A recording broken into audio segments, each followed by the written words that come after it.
Doni Fernanda di bos.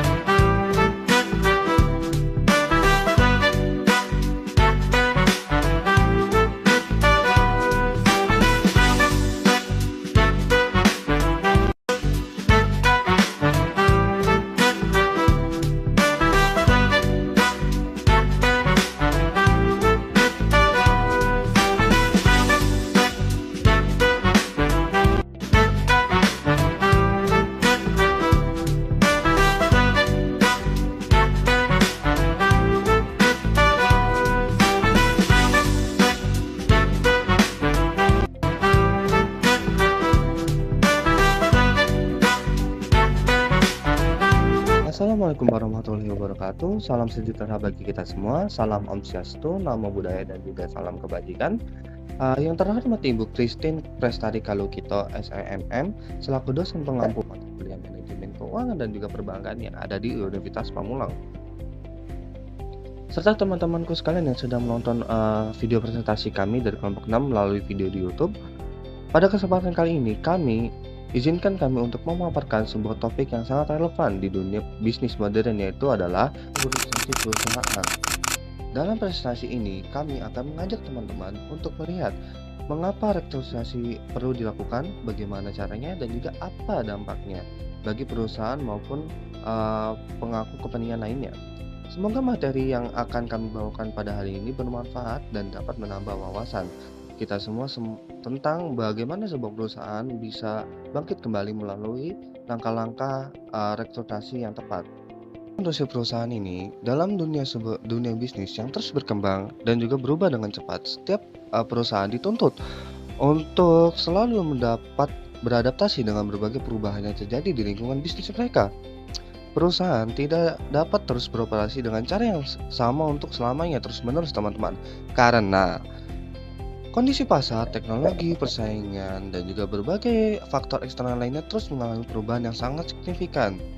Untuk dapat bertahan dan tetap relevan dalam persaingan bisnis yang semakin ketat, perusahaan perlu melakukan berbagai langkah strategis. Salah satunya adalah rekonstruksi perusahaan, teman-teman. Nah, rekonstruksi perusahaan telah menjadi salah satu strategi yang paling umum digunakan oleh perusahaan-perusahaan yang ada di seluruh dunia yang sedang beroperasi pada saat ini dan juga untuk kedepannya, teman-teman. Langkah ini bukan hanya sekedar perubahan kecil dalam operasional sehari-hari, teman-teman, tetapi merupakan transformasi menyeluruh yang melibatkan berbagai aspek kepentingan dalam sebuah perusahaan. Melalui restrukturisasi, perusahaan dapat mengoptimalkan kinerja mereka, meningkatkan efisiensi operasional, dan juga mempersiapkan diri untuk menghadapi tantangan masa depan yang lebih kompleks. Nah, pengertian rekonstruksi perusahaan itu apa sih? Rekonstruksi perusahaan ialah suatu proses perubahan fundamental menyeluruh yang dilakukan oleh perusahaan untuk mengubah struktur organisasi, strategi bisnis, dan juga operasional perusahaan, teman-teman. Proses ini dilakukan dengan tujuan utama untuk memperbaiki kinerja bisnis perusahaan, meningkatkan efisiensi operasional, memperluas jangkauan bisnis, meningkatkan keberlanjutan jangka panjang, pembangunan usaha dengan usaha lainnya. Dalam konteks yang lebih luas, rekonstruksi perusahaan dapat dipandang sebagai upaya strategi untuk memastikan bahwa perusahaan memiliki pondasi yang kuat dan struktur yang tepat untuk menghadapi tantangan bisnis yang terus berkembang. Melalui rekonstruksi perusahaan dapat menyelesaikan kembali semua sumber daya yang dimiliki dengan tujuan jangka panjang perusahaan dan kondisi pasar yang sedang dihadapi pada saat ini. Nah, alasan-alasan perusahaan melakukan rekonstruksi ini apa sih? Nah, alasan-alasan yang seperti keputusan untuk melakukan rekonstruksi perusahaan tidak pernah diambil secara sembarangan, teman-teman. Ada berbagai alasan mendasar yang mendorong perusahaan untuk mengambil langkah strategis ini. Pemahaman terhadap alasan-alasan ini sangat penting untuk memahami mengapa rekonstruksi perusahaan menjadi begitu penting dalam dunia bisnis modern untuk saat ini. Mungkin kita akan ambil salah satu contohnya, seperti salah satu alasan utama perusahaan melakukan rekonstruksi adalah karena mengalami penurunan kinerja bisnis yang sangat signifikan.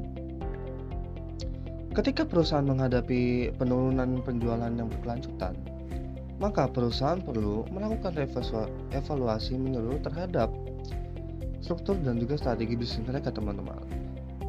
Penurunan kinerja ini dapat disebabkan oleh beberapa faktor, seperti perubahan preferensi konsumen, munculnya persaingan baru yang sangat lebih inovatif, atau ketidakmampuan perusahaan untuk mengikuti perkembangan teknologi yang ada. Bisnis mereka. Adapun strategi restrukturisasi perusahaan. Dalam melakukan restrukturisasi perusahaan, ada berbagai strategi yang dapat dipilih dan ditetapkan sesuai dengan kebutuhan dan kondisi spesifik perusahaan. Pemilihan strategi yang tepat sangat penting untuk memastikan bahwa proses restrukturisasi dapat mencapai tujuan yang diinginkan dengan efektif dan efisien. Strategi yang pertama yang sering digunakan adalah strategi pengurangan biaya. Strategi ini melibatkan upaya untuk mengurangi biaya produksi atau operasional perusahaan kepada pelanggan. Strategi kedua adalah diversifikasi bisnis. Strategi ini melibatkan upaya untuk memperluas jangkauan bisnis perusahaan dengan menambah produk atau layanan baru atau memasuki pasar baru yang belum pernah dimasukin sebelumnya. Diversifikasi bisnis dapat membantu perusahaan untuk mengurangi resiko yang terkait dengan ketergantungan pada satu jenis produk atau satu segmen pasar saja. Strategi ketiga adalah penggabungan usaha atau akuisisi. Strategi ini melibatkan penggabungan perusahaan dengan perusahaan lain atau akuisisi perusahaan lain untuk mencapai berbagai tujuan strategis. Penggabungan usaha dapat dilakukan untuk mengakses pasar baru yang sebelumnya sulit dijangkau, meningkatkan daya saing perusahaan di pasar, atau memperkuat posisi perusahaan dalam industri tertentu. Strategi keempat adalah perbaikan manajemen. Strategi ini melibatkan upaya untuk meningkatkan kualitas manajemen perusahaan melalui berbagai cara.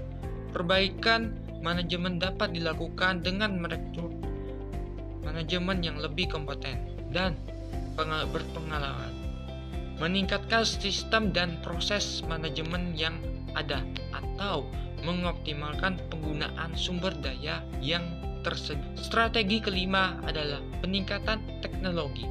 Dalam era digital saat ini, teknologi memainkan peran penting yang sangat dalam meningkatkan daya saing perusahaan. Peningkatan teknologi dapat dilakukan dengan mengadopsi teknologi baru untuk meningkatkan efisiensi produksi dan operasional, meningkatkan kualitas produk dan layanan, atau mengembangkan produk dan layanan baru yang inovatif. Peningkatan teknologi tidak hanya melibatkan pembelian peralatan atau sistem baru, tetapi juga melibatkan peningkatan kemampuan sumber daya manusia untuk menggunakan teknologi tersebut. Oleh karena itu, pelatihan dan pengembangan karyawan menjadi bagian yang sangat penting dalam strategi peningkatan teknologi. Manfaat restrukturisasi perusahaan. Restrukturisasi perusahaan yang dilakukan dengan tepat dan terencana dapat memberikan berbagai manfaat yang signifikan bagi perusahaan. Manfaat-manfaat ini tidak hanya dirasakan dalam jangka pendek, tetapi juga dapat memberikan dampak positif jangka panjang bagi kelangsungan dan pertumbuhan perusahaan. Manfaat pertama dan yang paling jelas adalah peningkatan efisiensi operasional. Melalui restrukturisasi, perusahaan dapat menata ulang proses kerja dan struktur organisasi untuk menghilangkan birokrasi yang tidak perlu dan proses-proses yang tidak memberikan nilai tambah. Hasilnya, keputusan dapat diambil lebih cepat, komunikasi antar departemen menjadi lebih lancar, dan operasional perusahaan menjadi lebih efisien secara keseluruhan. Manfaat kedua adalah penguatan daya saing perusahaan di pasar.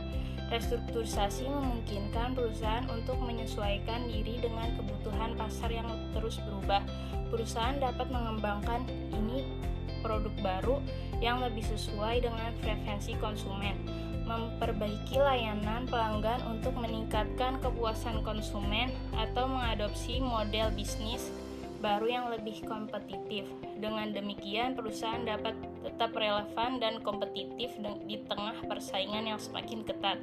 Manfaat ketiga adalah optimasi sumber daya perusahaan. Dalam proses restrukturisasi, perusahaan akan mengevaluasi kembali penggunaan sumber daya yang dimiliki, baik itu sumber daya finansial, sumber daya manusia, maupun sumber daya teknologi. Optimalisasi ini membantu perusahaan untuk mengalokasikan sumber daya secara lebih efektif ke area-area yang benar-benar memberikan nilai tambah bagi perusahaan dan pelanggan. Manfaat keempat adalah perbaikan kesehatan keuangan perusahaan.